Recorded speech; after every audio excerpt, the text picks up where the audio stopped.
Cette initiative, vous avez prise, Frédéric, Emmanuel, Virginie et Gilles. C'est vraiment passionnant, passionnant. Et la prochaine session, je pense, va pas être moins passionnante et elle est complètement articulée avec ce qu'on a abordé précédemment. Pour ma part, je suis médecin infectiologue. Euh, voilà, c'est mon titre exact. Je ne suis plus chef de service, mais ça, c'est pas grave. Je n'ai pas honte d'avoir été chef de service, au contraire. Mais voilà. Et deuxièmement, je suis là aussi pour des raisons parce que j'ai eu quelques implications sur ce qu'on appelle le Pasteur Network, c'est-à-dire le réseau des instituts Pasteur pendant les 3 années passées. Bien, on va commencer donc sur le sujet général qui est complètement articulé avec ce dont on vient de parler, faire du vaccin un bien commun, conditions et enjeux, avec Benjamin Coria, qu'on ne présente plus, professeur de sciences économiques à Paris 13, je le dis quand même, et Fabienne Orsi, vous faites un duo, voilà, donc on attend avec impatience votre duo. C'est bien, voilà, on va être à peu près dans les temps. Oui. Le diaporama est là et la connexion fonctionne. Tout fonctionne. Merci. Une petite félicitation aussi. Vous avez eu des difficultés dans l'organisation je parle sur le plan informatique et médiatique là, mais vraiment bravo. Vous avez réussi à régler tous les problèmes. Non, absolument. C'est ça que je voulais dire de façon beaucoup plus élégante. Que tu as dit de façon beaucoup plus élégante. Bien, on vous laisse la parole. Merci beaucoup. Je crois qu'on est ravis d'être là, Benjamin et moi-même. Merci aux organisateurs et je suis vraiment contente de suivre dans le prolongement de ce qui a pu être dit tout à l'heure. Alors, nous allons faire une présentation en duo. Alors, nous l'avons intitulé « Faire du vaccin un bien commun mondial ». Conditions et enjeux. Vous verrez à quel point cette notion de bien commun mondial est cruciale dans notre exposé et on n'a pas utilisé cette notion comme ça. Et d'ailleurs, un des enjeux pour nous est bien de faire la distinction entre bien commun mondial et bien public mondial. Alors, je voudrais tout d'abord vous dire en introduction que ce que nous allons vous présenter, en fait, est issu d'une recherche qui a été financée par DNDi et l'AFD. On vient de publier les résultats dans un rapport qui est accessible à tous, donc je ne sais pas si éventuellement on pourra le faire circuler ensuite à ce colloque. Que nous avons réalisé sous la direction de Benjamin Coria avec Jean-François Alessandrini, un ancien de DNDi, Pascal Boulet, qui est juriste encore à DNDi, Soman Singh, qui était à l'époque chez DNDi et qui est un économiste indien. Alors, en préambule, le message justement qu'on veut absolument délivrer ici et qui sera discuté longuement et argumenté, c'est qu'il devient impératif de faire une distinction claire entre bien public et bien commun mondial. Et la pandémie de Covid-19 a vraiment éclairé cette nécessité absolue. Alors, ce qu'on va essayer de vous montrer, c'est que en fait, cette notion de biens publics mondiaux que tout le monde connaît, ou en tout cas a entendu parler, est une notion complètement, selon nous, inappropriée pour lutter contre les pandémies. Et bien évidemment, on va vous expliquer pourquoi. C'est une notion qui est inopérante pour penser et organiser l'accès équitable et universel aux produits de santé.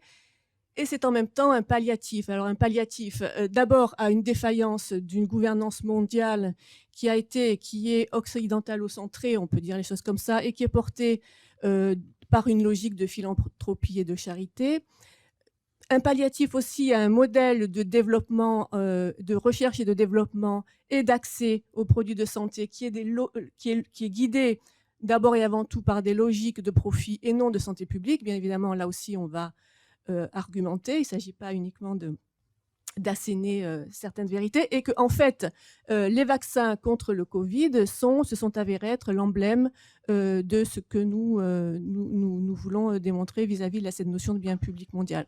Tout d'abord, ce qui peut être évident, c'est que les vaccins contre le Covid-19 sont emblématiques de ce point, dans ce sens où on a pu observer, on continue à observer une suprématie des règles de marché et de la propriété privée exclusive, et on verra à quel point, comment expliquer cette suprématie, dominée par ce qu'on a appelé le modèle états-unien, et ça c'est central aussi, et ce point sera développé en profondeur, et qui a notamment donné, et qui explique largement ce nationalisme vaccinal auquel on a pu avoir affaire, d'abord à l'initiative des États-Unis, et puis qu'on a retrouvé un peu partout dans les pays les plus développés.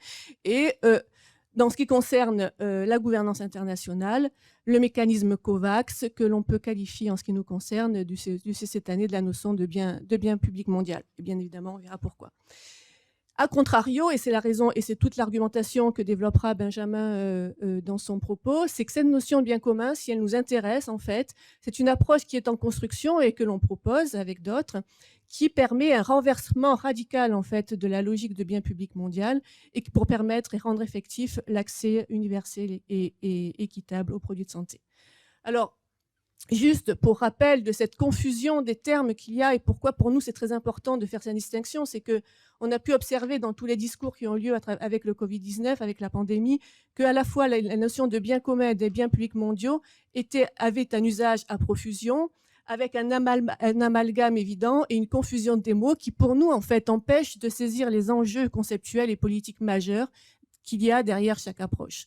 Donc ici, vous avez quelques exemples. Bon, j'ai pas mis, par exemple, le discours d'Emmanuel Macron au sujet des vaccins comme biens publics mondiaux, mais là, vous avez l'ensemble, par exemple, des différentes initiatives qui ont été prises et différentes tribunes de personnes totalement bien intentionnées, qui utilisent ce mot en particulier de bien public mondial, mais aussi bien de bien commun mondial, en particulier, bien évidemment, cette notion, ces notions étant utilisées d'une manière complètement synonyme. Bien évidemment, le lien qui est à faire avec ces notions-là et cette confusion-là, vous le savez, c'est effectivement la question de la propriété intellectuelle et des brevets. Alors bien évidemment, on va voir quel rapport il y a avec ces notions de biens publics mondiaux d'un côté et de biens communs mondiaux de l'autre, avec la question de la propriété intellectuelle. Et pour nous, il est bien évident que le lien n'est pas unique et que la problématique est bien plus complexe.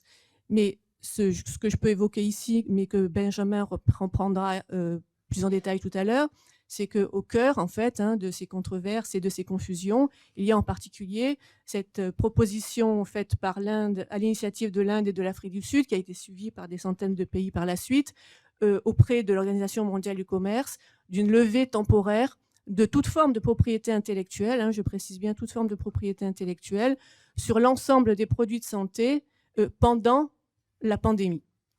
Donc, bien évidemment que la question de la propriété intellectuelle est au cœur de notre affaire, mais vous allez voir qu'elle n'est pas uniquement liée, qu'il ne s'agit pas uniquement de faire le lien entre bien public, bien commun et lever des brevets ou lever la propriété intellectuelle. Alors, juste un mot, mais Benjamin aussi reviendra longuement sur cette notion, mais ici pour qu'on comprenne le déroulé, biens publics mondiaux, de quoi parle-t-on au juste ?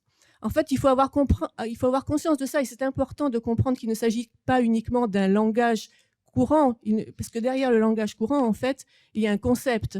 Et ce concept de biens publics mondiaux, il est d'abord rattaché à une notion en économie dite néoclassique, qui est la notion de bien public. Et cette approche de bien public, elle est importante à prendre en considération, puisque d'elle va découler la notion de biens publics mondiaux. En fait, c'est une approche qu'on dit essentialisante, qui part de la nature intrinsèque des biens, et qui nous dit que certains biens sont par nature excluables et non rivaux. Non excluables et non rivaux. C'est-à-dire que non excluables, on n'est pas en possibilité d'exclure l'usage de tel ou tel bien d'un tiers. Et non rivaux, dans le sens où si on le consomme, eh bien, il reste consommable pour l'ensemble de la population. Or, nous dit la théorie néoclassique, de par leur nature, ces biens vont échapper au marché. C'est-à-dire que le marché va être défaillant parce que en fait, le marché n'est pas en mesure de produire et de faire échanger ces biens qui sont par nature publics, par nature non rivaux et non excluables. Et c'est la raison pour laquelle ces biens, leur production, nécessite l'intervention de l'État. Donc, vous voyez, c'est des défaillances. Donc, on est dans un système où ce qui prévaut, ce sont les règles de marché, mais dans certaines situations, l'État doit intervenir parce que le marché n'est pas en mesure de les produire. Et en fait, donc, ces biens nécessitent l'intervention de l'État, mais dans le respect des règles de marché et dans ses interstices. C'est-à-dire qu'il s'agit de fabriquer des mécanismes institutionnels qui vont permettre la production de ces biens, mais sans pour autant remettre en cause les règles de marché. Et donc, partant de là, la notion de biens publics mondiaux ou de biens publics mondial va émerger dans les années 2000 à l'occasion, mais ça aussi tu en parleras Benjamin, à l'occasion de cette épidémie de VIH-Sida, des changements climatiques qui ont lieu et qui vont concerner l'ensemble de la planète. Et en même temps, cette notion de bien public mondial va se poser avec la question, bien évidemment, de la gouvernance internationale, puisqu'ici, la question qui va se poser, c'est qui va les prendre en charge, puisque ce n'est pas l'affaire d'un État, mais de l'ensemble des États. Et en même temps, cette notion va accompagner le grand récit de l'aide au développement, ainsi que celui des objectifs de développement durable, qui va s'accompagner notamment de grandes déclarations, mais sans jamais remettre en cause les règles de marché. Alors du coup, le Covid-19 et les vaccins sont... Pardon ? Du millénaire et qu'on va... C'est vrai. Du millénaire, oui, de développement du développement durable, on retrouve la même chose aussi. Hein. C'est vrai qu'il y avait les objectifs du millénaire et les... Tout à fait. Donc, Covid-19, si vous voulez, pour nous, c'est sous cette notion de bien public mondial qui va être largement mobilisée. Et en fait, on va découvrir plus exactement la suprématie du marché. Parce qu'il est évident que le marché mondial des vaccins a complètement été sous monopole et a généré des profits sans précédent avec un accès profondément inégalitaire aux vaccins. C'est sans aucun doute la situation la plus marquante, en fait, au moins depuis les années 2000, d'une telle situation. Alors ici, hein, je vous épargne les chiffres, mais ils datent, bien sûr, ils sont anciens, puisqu'ils datent de novembre 2001, avec une inégalité très forte, bien évidemment, de la distribution des vaccins, et avec, bien sûr, des profits considérables, réalisés notamment par deux entreprises qui sont, enfin, trois entreprises, mais en l'occurrence, ici, c'est Pfizer, mais Pfizer-BioNTech, qui en novembre 2001 fait 7,7 milliards de dollars avec une hausse de 133% par rapport à l'année précédente. Je signale au passage que c'est pour la première fois dans l'histoire de l'industrie pharmaceutique que de tels profits sont réalisés, que l'activité vaccin représentait plus de 60% du chiffre d'affaires de la société. Il en va de même pour Moderna, mais ce qui est important de saisir ici, c'est que s'est-il passé avec les autres vaccins ? On sait qu'il y a d'autres vaccins. Qu'en est-il des vaccins chinois? Qu'en est-il du vaccin russe? Qu'en est-il du vaccin cubain? Qu'en est-il du vaccin Oxford-AstraZeneca, sur lesquels on reviendra plus tard, qui se sont, eux, développés sur de tout autre modèle? Et qu'en est-il, par exemple, du dernier vaccin qui a été produit sans brevet de l'université? Alors, je ne sais plus exactement, c'est le Texas Children's Hospital et le Baylor College of Medicine qui ont proposé un vaccin sans brevet et qui ont déposé une AMM auprès de l'Inde pour la production de ce vaccin entièrement sans brevet. Je signale ici un des articles parus dans Le Monde où Michel Kazachkine et Marie-Paul Kenny étaient interviewés à propos de l'efficacité relative des vaccins chinois. Et il semblerait, par exemple, qu'on soit en train de revenir à des considérations un peu plus positives vis-à-vis de ces vaccins. Donc, il y a aujourd'hui à comprendre aussi comment, sur le plan géopolitique et aussi sur le plan des forces de marché qui se sont constituées, comment, en fait, les deux vaccins phares ont réussi à dégager autant de marge de profit et devenir, en fait, les vaccins qui ont dominé le marché. Bon, ici, tout le monde connaît ces courbes, hein, mais c'était juste pour fixer les inégalités en termes d'accès aux vaccins en fonction, évidemment, des différents niveaux de revenus des pays. Une fois de plus, ces données ne sont pas récentes d'aujourd'hui, on sait qu'elles ont bougé, mais en fait, la différence reste très significative entre les pays les plus pauvres et les pays les plus riches, bien évidemment. Sachant aussi, et ça je reviendrai sur ce point, comme vous le savez sans doute, les pays riches ayant acheté des doses de vaccins bien plus importantes par rapport aux besoins de leur population. Alors pourquoi c'est important de revenir aux origines de la situation pour comprendre cette situation? Parce que c'est ça qui est très important, c'est que au cœur, comprendre ça, c'est qu'il faut revenir sur ce fameux modèle américain dont je vous parlais tout à l'heure et son rôle structurant dans la situation qu'on connaît aujourd'hui. Il faut absolument comprendre ce qui se passe aux États-Unis dans les années 80. Les années 80 sont pour les États-Unis une perte de compétitivité de leurs firmes américaines et très vite va se développer l'idée selon laquelle la perte de compétitivité des firmes américaines sont dues en fait, donc cette compétitivité perte de compétitivité par rapport à l'époque aux firmes asiatiques et notamment aux firmes japonaises. Va se développer l'idée selon laquelle les firmes japonaises ont gagné leur compétitivité en pillant le système de recherche académique américain. Et à partir de là, les politiques publiques américaines on va observer un changement radical des politiques publiques américaines qui vont consister à fermer le système de recherche académique américain. C'est-à-dire avec notamment ce fameux Bayh-Dole Act qui va être voté en 1980, qui va être suivi par un certain nombre de mesures législatives par la suite, et qui va consister en dépôt de brevets, à autoriser les universités à déposer des brevets sur fonds publics, avec le principe selon lequel le transfert de cette propriété sous forme exclusive aux firmes américaines. Et c'est une politique très importante qui se met en place à cette époque-là. Donc on a fermeture du système académique américain, ça veut dire que la recherche publique va pouvoir être brevetée. C'est très important ce que je vous dis là. C'est que jusque-là, et à travers le monde, on était dans une situation identique, c'est-à-dire qu'à partir du moment où on était sur du financement public, la contrepartie, c'était l'accès libre à l'ensemble de la communauté scientifique. On ne peut pas revenir en détail sur ce point, mais c'est très important, ce tournant considérable qui se passe. On assiste parallèlement à cette fermeture du système académique américain, à une montée en force de la propriété intellectuelle. C'est le moment de l'avènement de la brevetabilité du vivant, de la brevetabilité des logiciels, donc un durcissement et une extension de la propriété intellectuelle. Et c'est l'articulation de la recherche publique avec la finance, en particulier avec l'avènement du capital risque, l'explosion du capital risque à ce moment-là, et la création du fameux Nasdaq qui va accompagner les firmes start-up, les fameux modèles start-up, qui sont là pour la plupart du temps créés par des chercheurs académiques, mais avec le couple finance-propriété intellectuelle qui est adossé à la recherche. La propriété intellectuelle sur fonds publics va servir d'outil principal de valorisation de ces firmes créées par les chercheurs universitaires. Donc la valorisation, la propriété intellectuelle va être très importante dans ce modèle-là, puisque la valorisation de ces boursières de ces firmes start-up initiées par des chercheurs académiques va se faire sur la propriété intellectuelle. Et on va assister à la défense des firmes.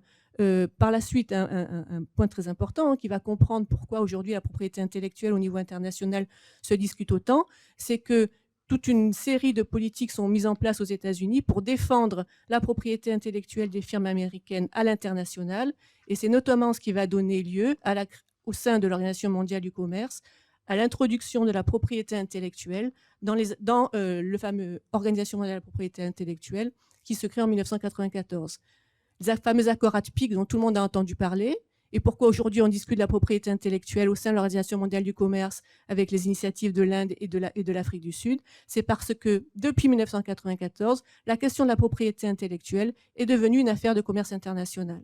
C'est pour la première fois dans l'histoire de la propriété intellectuelle qu'on a affaire que la propriété intellectuelle, jusqu'alors relevée d'une organisation onusienne qui s'appelle l'Organisation mondiale de la propriété intellectuelle, on bascule dans une organisation du commerce international.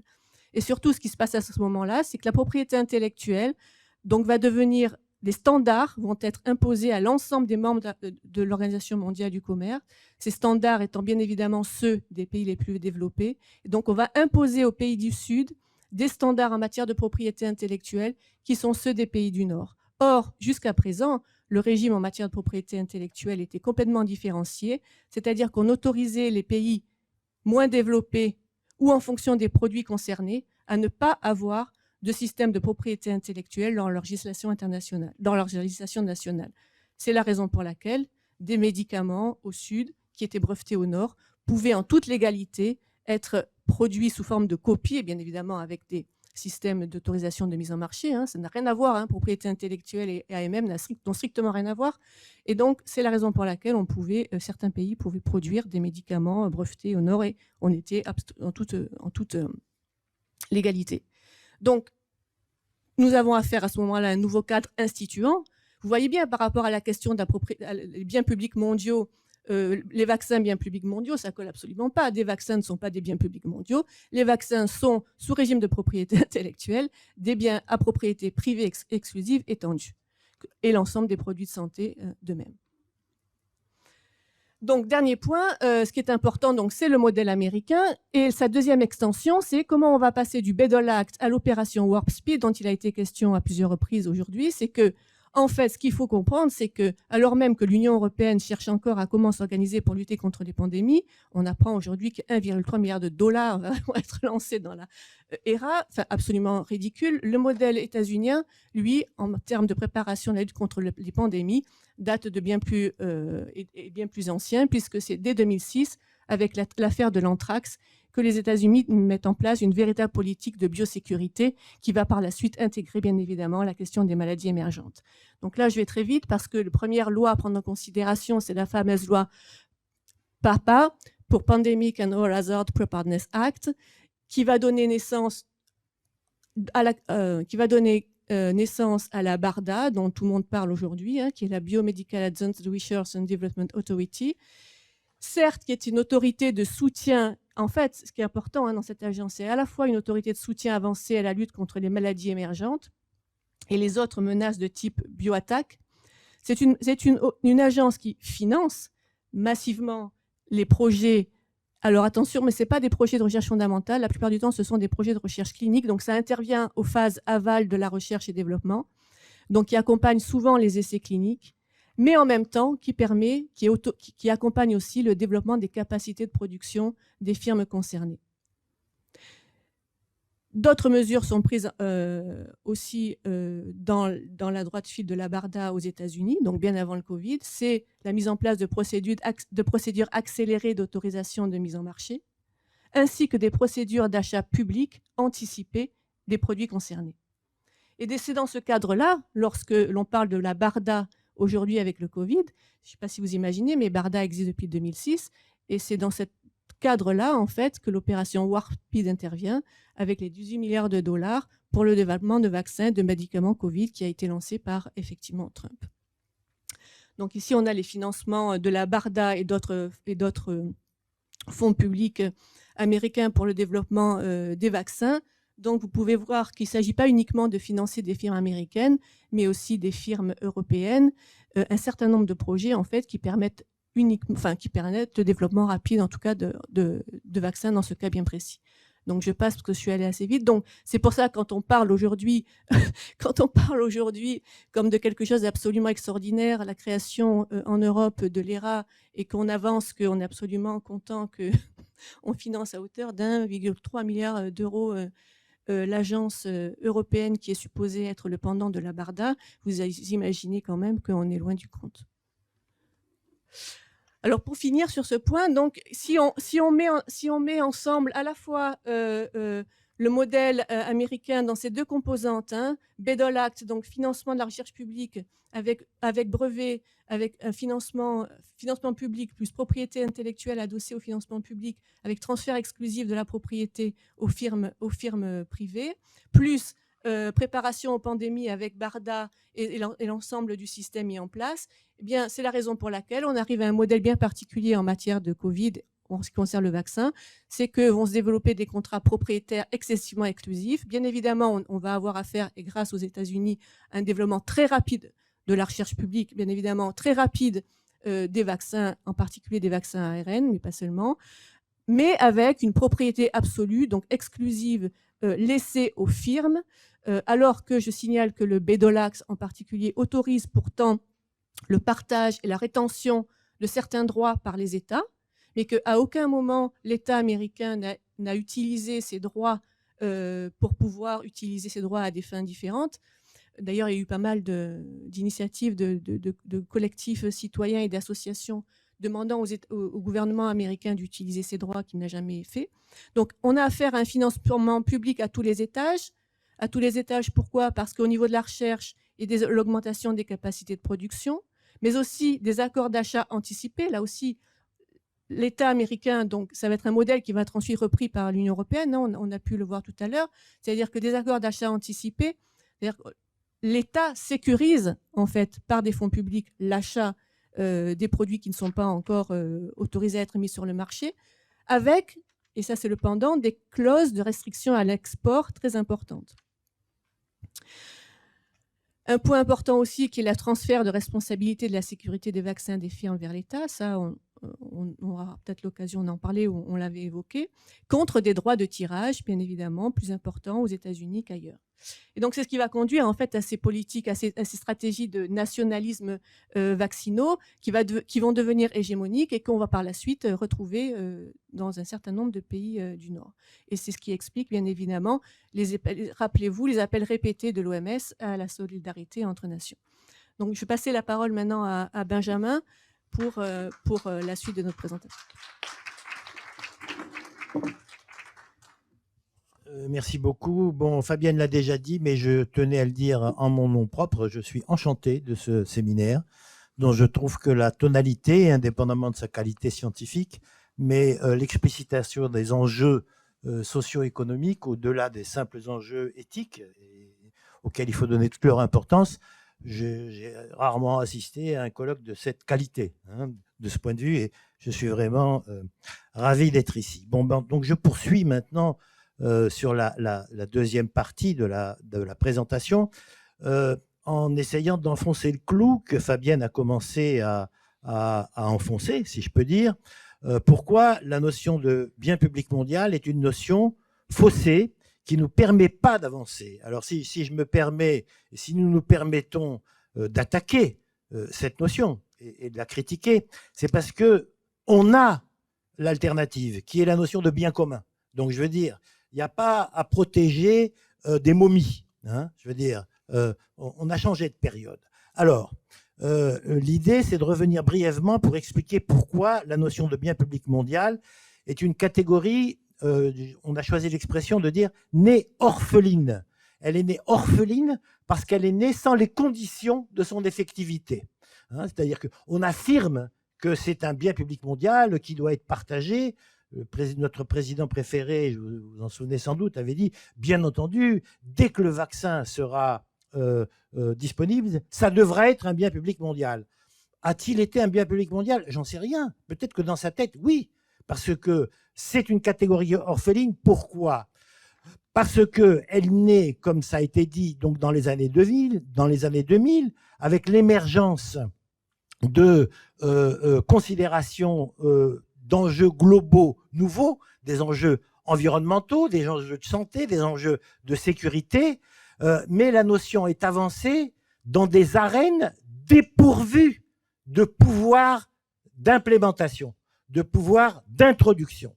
Au moins, dans la catégorie néoclassique de bien public, on dit c'est un bien public parce que le marché ne sait pas le faire. Et comme le marché ne sait pas le faire, c'est l'État qui va le faire. Et c'est ça, l'idée de bien public. Dans l'idée de bien public mondial, c'est qui va le faire? Il n'y a personne pour le faire. Il n'y a personne. Il n'y a pas d'instance supranationale pour le faire. Et les instances nationales qui sont supposées le faire, elles doivent faire des tas de choses à la fois. Et en particulier, là, il y a une hiérarchie des droits, elles doivent faire respecter notamment les règles de l'Organisation mondiale du commerce, c'est-à-dire de la propriété intellectuelle, comme l'a rappelé Fabienne. Donc, les biens publics mondiaux sont une catégorie morte-née. C'est une catégorie non seulement orpheline, mais morte-née. Voilà. Donc, elles interviennent comme un appendice inséré dans le marché mondial. La définition de Kindleberger, je ne vais pas insister beaucoup, mais Kindleberger, qui est un très grand économiste américain, dit les biens publics mondiaux doivent être définis comme des ensembles de biens accessibles à tous les États qui n'ont pas forcément un intérêt individuel à les produire. Et comme il n'y a aucune instance capable de les produire et que les États individuels n'ont pas intérêt à les produire, ils ne seront jamais produits. Tout simplement. Et c'est exactement, ils ne seront jamais produits comme tels, c'est-à-dire comme bien partagés. Et c'est exactement la situation à laquelle on a assisté. Alors, donc c'est ce que je disais, c'est une notion orpheline, et on peut déclarer que la santé est un bien public mondial dans un monde ravagé par les épidémies, ravagé par les pandémies. Ça gêne personne, ça gêne même pas la théorie des biens publics mondiaux. Il n'y a même pas contradiction entre déclarer que la santé est un bien public mondial et la situation de pandémie à l'échelle mondiale. De la même manière, on peut déclarer que l'alimentation est un bien public mondial, et indépendamment de la guerre en Ukraine, 1 milliard de personnes aujourd'hui, sont sous-nourris ou mal nourris. Et évidemment, la guerre en Ukraine ne fait qu'aggraver, mais on se met tout d'un coup à parler de problèmes de crise de famine aujourd'hui, alors que ça fait des dizaines d'années qu'il y a 1 milliard de gens qui crèvent de faim. Et semble-t-il, ça n'a jamais intéressé grand monde, sauf peut-être quelques experts de la FAO. Bien. Donc, voilà le point sur lequel on voulait insister. Alors, point très important, COVAX. COVAX, c'est une implication pratique de l'absence de possibilité d'effectivité de la notion de bien public mondial. Dès lors qu'il n'y a personne pour mettre en œuvre ce qui devrait correspondre à des biens publics mondiaux, il y a quoi? Eh bien, il y a des rapports de force internationaux, il y a des lobbies, et puis, il faut parler clair, il y a COVAX, il y a Bill Gates, le Wellcome Trust, qui se sont engouffrés dans la brèche et qui ont fabriqué ce qui est supposé donner vie à la notion de bien public mondial, et c'est cette chose qui s'appelle COVAX. Et cette chose qui s'appelle COVAX, d'emblée, dès sa constitution même, elle porte tous les travers qui vont s'affirmer après. Pourquoi? Parce que d'abord, elle est annoncée, votre serviteur, hein, j'ai suivi les choses évidemment de très près, comme beaucoup d'entre vous. Vous vous rappelez, hein, COVAX était annoncé comme la facilité qui devait permettre l'accès mondial égalitaire, le partage, etc. Quand j'ai vu qu'il y avait Gates derrière, je me suis dit, ah bon, ça c'est intéressant alors, bon. Et donc j'ai essayé de regarder la constitution de COVAX. Puis j'ai découvert que COVAX était un enfant, je ne sais pas comment on dit ça, naturel de Gavi. Bon, alors déjà ça m'a refroidi un peu. Et puis quand on regarde la constitution de COVAX, eh ben, il y a quoi? Il y a 2 mécanismes de financement. Soit vous payez vos vaccins, vous voyez le bien public mondial, c'est magnifique, hein, soit vous payez votre vaccin et vous l'avez, soit vous ne le payez pas et alors là, vous tombez dans la charité. Et alors, vous tombez dans la charité, ça veut dire qu'au maximum, on vous couvrira 20% de votre population. Vous serez éligible ou pas, on ne sait pas comment. Michel Kazatskine est là. Comment dire, le Fonds global, en dépit de ses défauts, est infiniment une institution bien plus respectable et bien plus réussie que COVAX. Non seulement on n'a rien appris, mais on a fait pire dans la deuxième pandémie. Bien pire, parce que je ne ferai jamais l'affront de comparer COVAX et le Fonds global, en dépit, encore une fois, des critiques qu'on peut adresser au Fonds global. Donc, un sous-financement total, non-transparence complète dans les processus de décision, totalement occidentalo-centré. Ni la Chine, ni la Russie, et c'était bien avant la guerre en Ukraine, n'en font partie, alors que, fort heureusement, les Chinois ont fait des vaccins et les ont distribués à travers la planète, semble-t-il, à prix coûtant ou gratuitement. Et je crois que les derniers chiffres, indépendamment de ceux que vous avez cités, sur la qualité des vaccins chinois à partir de la 3e dose, qui paraît tout à fait comparable aux vaccins ARN, mais en quantité, on en a distribué plus. Je veux dire, il y a plus de pays du Sud qui ont bénéficié des vaccins chinois ou russes que des vaccins de COVAX. Donc, COVAX, c'est un modèle de charité, et comme tous les modèles de charité, c'est un modèle d'influence, c'est un modèle de soft power. Il n'y a qu'à regarder d'ailleurs qui le constitue et qui en a bénéficié. Donc, mais en même temps, j'insiste sur ce point, c'est l'enfant nécessaire de la notion de bien public mondial, puisqu'il n'y a personne pour gérer les biens publics mondiaux et leur donner un contenu autre que respecter le marché et pratiquer la charité. Alors, pourquoi je suis si sévère aujourd'hui, pourquoi nous sommes si sévères aujourd'hui avec la notion de bien public mondial? C'est parce que une autre voie, à l'occasion du Covid, mais commencé bien antérieurement, a commencé à se mettre en œuvre. Et cette voie, c'est la fabrication de biens communs mondiaux. Et c'est très différent de la notion de bien public mondial. Alors, ça vient d'où, la notion de bien commun? Je ne vais pas vous refaire toute l'histoire. Voilà, ça vient... C'est des formes de ressources qui sont à la fois partagées, qui sont à la fois liées à des droits et des obligations codifiés, on n'est pas dans la charité, hein, et qui, troisièmement, sont gouvernés, hein, c'est-à-dire qu'ils sont protégés. Bien. Alors, on n'a pas le temps de vous raconter toute l'histoire, d'ailleurs, je pense que vous la connaissez. Je vais juste dire que la notion a connu une définition juridique en Italie. Cette histoire, vous la connaissez peut-être pas, mais c'est une très belle histoire. Dans les années 2000, le gouvernement Berlusconi introduit une loi scélérate, une parmi les nombreuses. Scélérate, pourquoi? Parce qu'elle indique que tout service public qui n'est pas en équilibre doit être privatisé. Il n'y a rien de plus simple que de ne pas mettre un service public en déséquilibre. Il suffit de diminuer les subventions et les allocations de fonds publics. C'est vraiment très facile. Si vous voulez mettre la recherche en déficit demain, vous voyez que c'est vraiment pas compliqué, hein. Bon, voilà. Alors, et du coup, la première chose qui a été privatisée, si j'ose dire, c'est l'eau. C'est l'eau. Et on a commencé à privatiser l'eau en Italie. Et c'est mal tombé. Et c'est mal tombé parce que l'eau en Italie, c'est une res communes, c'est une res publica, c'est une chose publique. Et quand une chose est publique, quand elle est res publica, quand elle est res communes, quand elle est chose commune, elle est imprivatisable et elle est d'accès obligatoire à tous. Si vous êtes propriétaire d'un champ où il y a de l'eau et que des gens viennent dans votre champ boire de l'eau, dans la loi romaine, vous ne pouvez pas les empêcher de boire parce que l'eau est un bien commun. Et donc, si c'est un bien commun, l'accès est garanti, l'accès est protégé. Et donc, on a eu en Italie un mouvement absolument magnifique sur le thème « Aqua bene comune ». L'eau est un bien commun et l'eau ne sera pas privatisée. Et vous savez quoi? Eh bien, il y a eu 27 millions de votants.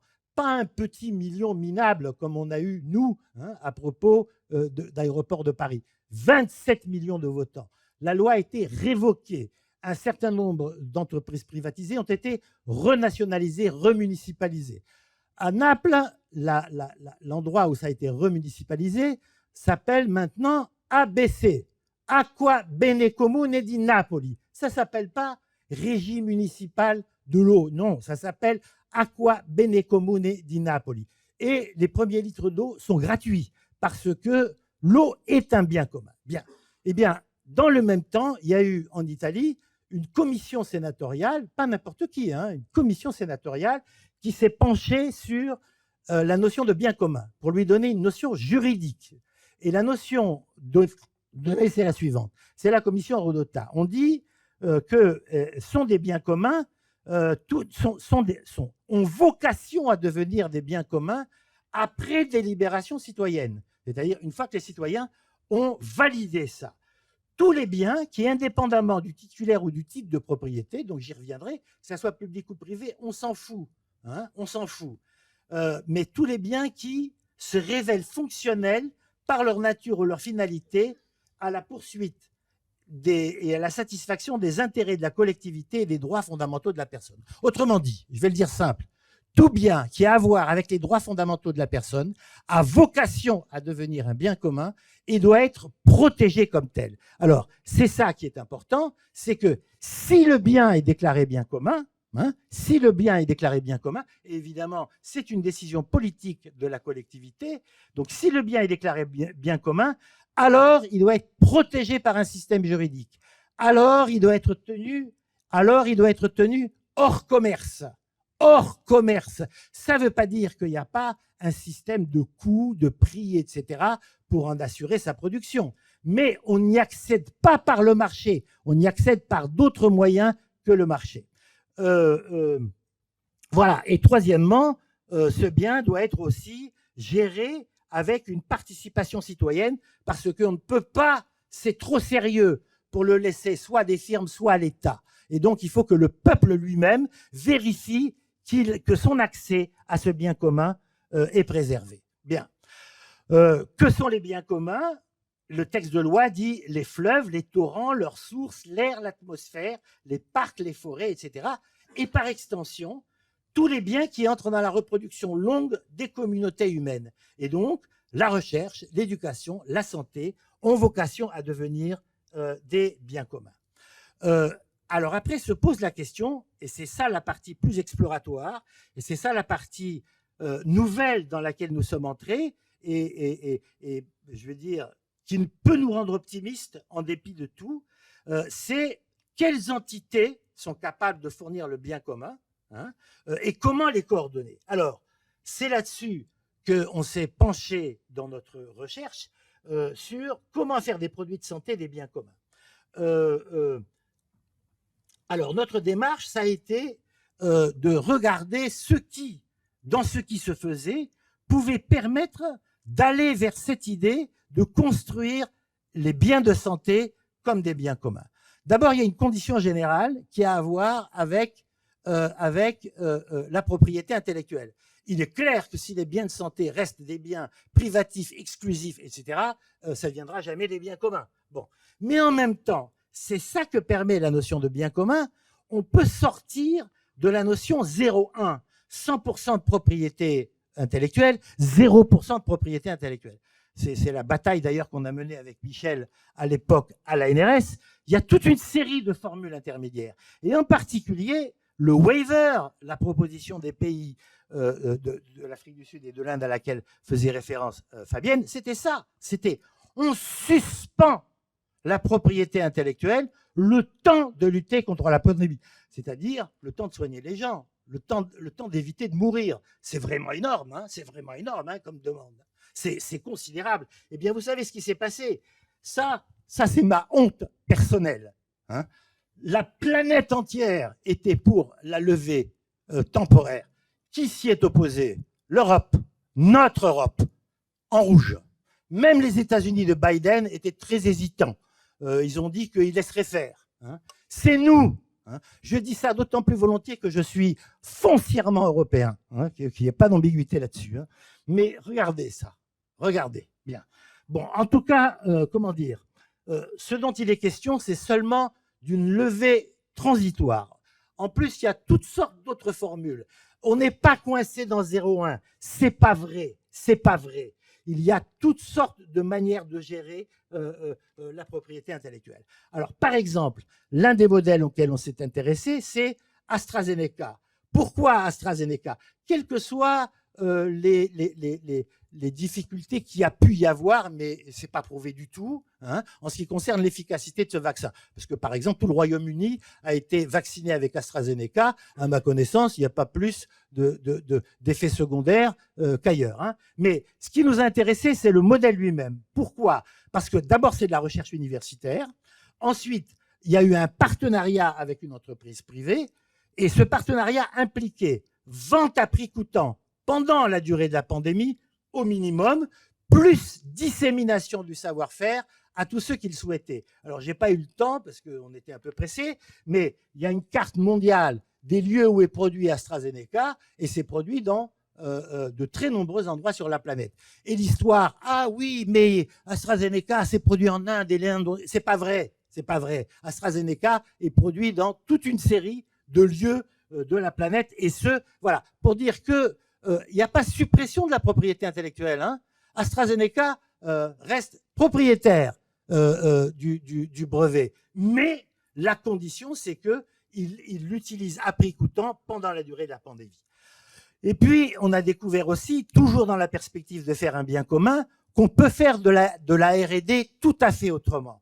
Et en particulier, DNDi, que certains d'entre vous connaissent, qui a déjà produit un vaccin sous forme, un médicament, une bithérapie contre la malaria, sous forme de plateforme collaborative à travers des médecins qui coopèrent, a mis en place une plateforme de recherche sur le Covid, comme Moonshot, qui est un truc qui est né sur Twitter, qui met ensemble des scientifiques internationaux et qui coopèrent sur l'avancée scientifique concernant le Covid. Plus récemment, Afrigène, une firme africaine,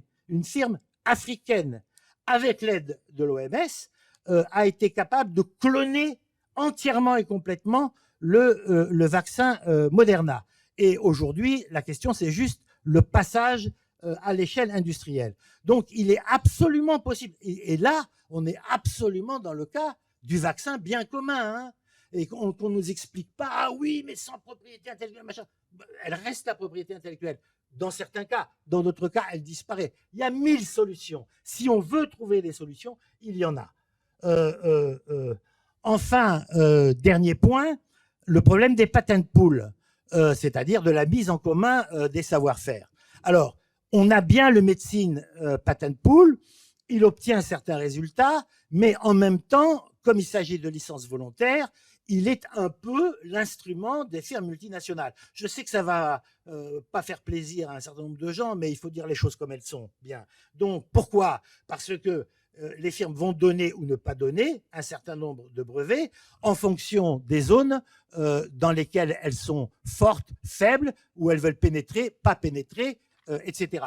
Et par exemple, hein, en ce qui concerne le Paxlovid, là, le dernier médicament de Pfizer, Pfizer l'a donné, semble-t-il, au patent pool pour que le patent pool puisse l'utiliser dans les pays qui ne peuvent pas payer parce que ça coûte $400 la dose. Mais DNDi a souhaité travailler sur le Paxlovid pour prolonger sa durée d'efficacité parce qu'il faut le prendre au moins au plus 5 jours après les premiers signes. En Afrique, ça veut dire que c'est impossible parce que c'est détecté bien après. Donc, DNDi avait une proposition pour pouvoir utiliser le Paxlovid au-delà des 5 jours. Pfizer a dit non, pas question. On va les laisser mourir, hein, mais on ne vous permet pas, y compris, même si nous on en a les bénéfices, de prolonger l'utilisation, le temps d'utilisation. Voilà. Donc, j'ai fini. Il est absolument possible d'aller vers les médicaments bien communs. Une seule chose est sûre, il n'y aura pas de bien commun sans commun. C'est-à-dire, il n'y aura pas de bien commun sans, j'ai envie de dire, moi qui suis de la génération de 68, sans 1, 2, 3, de nombreux AstraZeneca, 1, 2, 3, de nombreux DNDi. Bon, mais comment dire, c'est déjà en partie commencé. Alors, donc, à l'âge des pandémies à répétition, parce que tous les observateurs, je pense à l'IPBES en particulier, sont unanimes. On a eu ce matin une présentation sur les zoonoses. On est rentré dans l'ère des pandémies. À quoi on joue ? À quoi on joue ? Bien, on a sous la main la possibilité d'aller vers un au-delà. Alors, aujourd'hui encore, ça continue. Au moment où, certainement Michel va nous en parler, au moment où l'OMS met en place une structure pour la préparation et la réponse aux pandémies, c'est-à-dire faire face à l'époque actuelle, on a Bill Gates qui arrive avec son germe et qui nous dit « Moi, je vais financer 3000 scientifiques et c'est moi qui vais coordonner la réponse. J'en ai froid dans le dos. J'en ai froid dans le dos. » Et il s'est même permis à la fin de sa conférence de presse, parce qu'il faut dire les choses, hein, vous avez compris que moi je suis plutôt cash et c'est pas demain qu'on va me changer. Bien, Bill Gates a terminé sa conférence de presse en disant quant aux scientifiques qui sont pas bons et qui sont à l'OMS, qu'ils y restent, parce qu'il n'y a que là qu'ils pourront rester longtemps. Moi je les prendrai jamais. Dans sa conférence de presse. Bien, donc je veux dire, il faut vraiment sortir de ces modèles provocateurs-là, comme on a essayé de le montrer, les éléments constitutifs des biens de santé comme biens communs sont en germe. Là, oui, ils sont vraiment en germe. Donc la question, c'est comment peut-on favoriser leur multiplication, comment peut-on favoriser leur essor et comment peut-on favoriser leur coordination. Ce ne sont pas des tâches simples. Personne ne pense que ce sont des tâches simples. Mais le chemin vers la santé bien commun mondial, il est ouvert. Voilà, je vous remercie. Bien. Est-ce qu'il y a des remarques ou questions ou... Oui, on va faire un peu rapide. Hein, mais vas-y. Il faut que tu viennent là, je crois. Et puis, oui, parce qu'on va faire le débat maintenant. Merci beaucoup. Donc, moi, j'ai juste une question de compréhension sur la différence entre bien public et bien commun. Je comprends bien au niveau national ce qu'on appelle un bien public. Donc, typiquement, le phare maritime qui n'est pas exclusif et pas, comment est-ce que vous dites et qui non rival, voilà. Et que donc, du coup, les partenaires privés n'ont pas d'intérêt à produire et que donc, forcément, c'est l'État qui doit le produire. Par contre, au niveau mondial, est-ce qu'on a des exemples comme ça qui seraient intellectuellement faciles à saisir de biens publics mondiaux dans le domaine de la santé ou en dehors du domaine de la santé? Mais non, je précise, enfin, je veux dire, Fabienne va intervenir. Oui, non. Oui, effectivement, éventuellement, il y a l'atmosphère, les océans, l'Arctique, qu'on peut considérer comme des biens publics mondiaux. Mais, encore une fois, il y a une différence fondamentale qui est que le bien public au niveau local, il est produit par l'État et il est protégé par l'État. L'accès est garanti par l'État. Comment dire, la protection de la haute mer, la protection de l'atmosphère, la protection du climat, c'est quoi? C'est la COP21. Ça veut dire que ça n'existe pas. Donc, il n'y en a pas.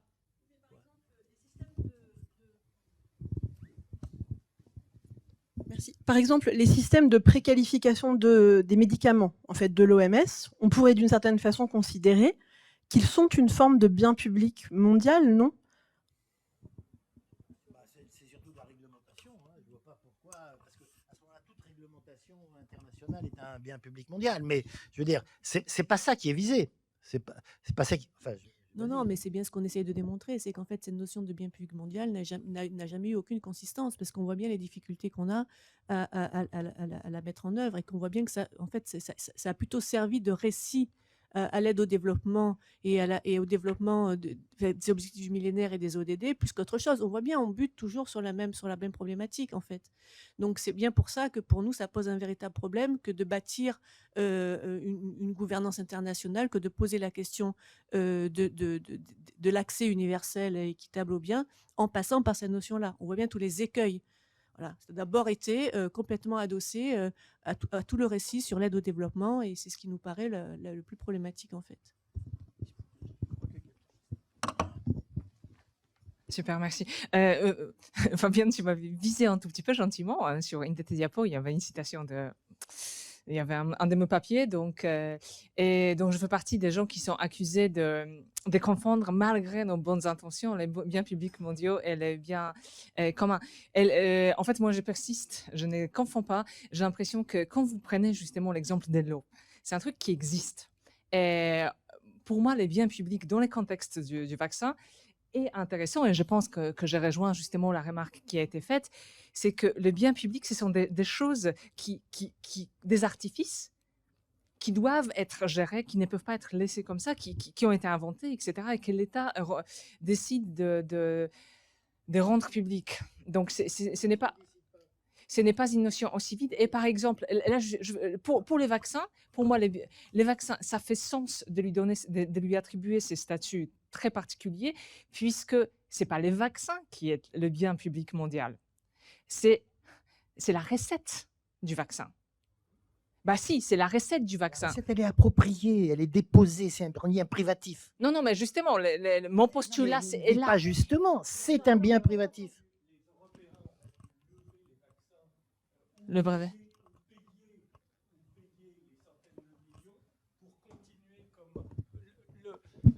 J'arrive pas à comprendre votre raisonnement, puisque Macron disant « je veux que le vaccin soit un bien public mondial », il suffit d'activer le quoi qu'il en coûte, et il suffit de demander à Pfizer ou à Moderna de produire les centaines de millions de doses nécessaires au prix coûtant. Ils ne l'ont pas fait, ni ils n'ont fait la levée de la propriété intellectuelle pour mettre à disposition de, mettons, Afrigène. Et là, on a encore un philanthrope derrière. Il ne faut pas oublier les 500 millions de dollars de ce philanthrope sud-africain qui a fait fortune dans les anticancéreux en Californie et qui a donné pour créer cette structure africaine. Bon, c'était la possibilité. Et là où je ne comprends pas non plus, c'est quelle est la différence avec Novavax, avec AstraZeneca, pardon, puisque c'est un accord entre une université qui finalement applique Bédol, comme beaucoup d'universités le font en prenant du brevet, et nous on le fait aussi dans nos universités, avec une entreprise qui, pour le coup, produit à titre, entre guillemets, prix coûtant. Donc, Non, enfin, c'est pas clair. alors oui, non, mais il y a plusieurs points. Enfin, après, non, mais attends, parce qu'il y a des points qui sont pas clairs dans notre discours. Premièrement, effectivement, la notion de bien public mondial ne nous semble absolument pas opérante parce qu'on voit bien, on tourne en boucle. Il y a absolument, c'est-à-dire, on se situe tout. C'est complètement. Oui, mais c'est complètement. Non, mais je peux finir ma phrase, s'il vous plaît, merci. C'est complètement dans un discours où on ne touche absolument pas aux règles de marché. On est d'accord. On ne se pose pas, on va essayer, effectivement, c'est bien la question qu'on pose, cette notion de bien, parce que c'est une notion, et derrière ça, il y a des postulats théoriques et politiques derrière cela. D'accord, c'est la raison pour laquelle on revient aux sources. Et donc, à partir du moment où on s'appuie sur la notion de bien public mondial, où on voit que depuis au moins 2000, où cette notion a émergé, ça n'a absolument rien donné en matière d'accès universel au traitement. Donc, la question est, quand vous soulignez la question, il y a qu'à faut que n'a pas été fait, d'accord? Donc, l'idée, en ce qui nous concerne, quand on mobilise la notion de bien commun, c'est qu'en réalité, c'est bien en amont qu'il faut intervenir, c'est-à-dire promouvoir d'autres manières de produire les médicaments et les vaccins en particulier. C'est pour ça qu'on met l'accent sur les plateformes coopératives avec un usage alternatif de la propriété intellectuelle. Il ne s'agit pas forcément de dire il faut absolument pas de propriété intellectuelle, il s'agit d'utiliser la propriété intellectuelle à des fins inclusives et d'accès et non pas à des fins d'exclusivité et de profit. C'est complètement différent. On peut par exemple citer le cas, si peut-être vous allez mieux le comprendre, des logiciels libres par exemple, qui est connu de tous. Les logiciels libres, ce n'est pas anti-droit d'auteur, c'est on utilise le droit d'auteur à des fins inclusives et pour empêcher la captation privative du bien.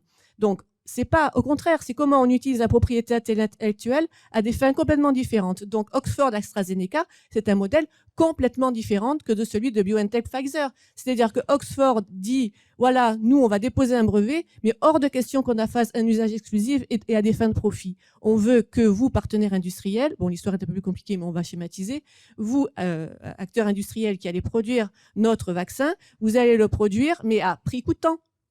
Coste plus, avec une petite marge, et que vous allez faire du transfert technologie dans tous les pays qui vous le demanderont. C'est exactement, à des fins un peu plus complexes que ça, mais ce qui s'est passé. On cite souvent le cas de l'Inde où effectivement AstraZeneca a transféré sa technologie sous licence volontaire au Serum Institute. Le Serum Institute avait effectivement pour vocation de produire pour l'Inde, mais aussi pour d'autres pays du Sud. Il s'avère qu'il y a eu une vague énorme en Inde à ce moment-là et que le Serum Institute a produit pour l'Inde. Et maintenant, tout le monde crie, vous voyez, l'Inde a produit pour elle-même, mais le Brésil a produit de l'Oxford AstraZeneca, d'autres pays du Sud ont produit de l'Oxford, et ça, on n'en entend jamais parler. Voilà. Et donc, avec d'autres modèles, donc c'est en amont, c'est-à-dire que c'est d'autres manières de produire, avec la nécessité, ce qui va manquer, c'est à la fois soutenir ces autres plateformes, ces plateformes-là. Personne n'a soutenu le modèle AstraZeneca que je sache parmi l'ensemble des pays du Nord. Et en même temps, personne n'a soutenu les autres modèles qui ont été développés par la suite.